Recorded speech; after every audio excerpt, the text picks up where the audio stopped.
ખેડૂત મિત્રો નમસ્કાર। આકાશ એગ્રો સેન્ટર યુટ્યુબ ચેનલની અંદર આપ સર્વે ખેડૂત મિત્રોનું હાર્દિક સ્વાગત કરવામાં આવે છે। આજે આપણે એક એવા ખાતરની વાત કરવાના છે કે જે માઇકોરાજા જે ઘણા બધા ખેડૂતો આજે ઉપયોગ કરી રહ્યા છે અને ખૂબ એના સારા પરિણામ મળે છે।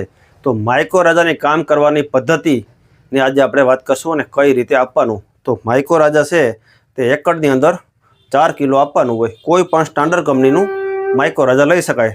એકડની અંદર 4 કિલોની એની ભલામણ હોય છે ટૂંકા ગાળાના પાક માટે, અને બાગાયતી અને લાંબા ગાળા પાક માટે 8 કિલો સુધી આપી શકાય છે।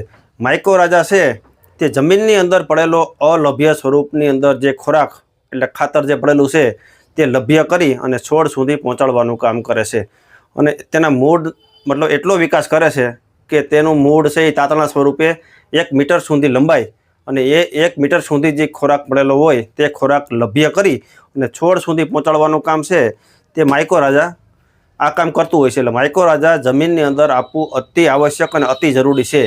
અત્યારે મોસ્ટ ઓફ આપણે શિયાળુ પાક છે તે 30 દિવસનો થઈ ચૂક્યો છે, તો અત્યારે આપણે કોઈ પણ ખાતરો આપવાના હોય તો તેની સાથે માઇકોરાજા જે ખાતર છે તે અવશ્ય 4 કિલોની બેગ એકડની અંદર આપવાથી ખેડૂતોને ખૂબ સારા પરિણામ મળે છે। કોઈ પણ કંપનીનું સારી કંપનીનું માઇકોરાજા વાપરો એટલે ઉત્પાદનની અંદર પણ સારો એવો વધારો જોવા મળશે।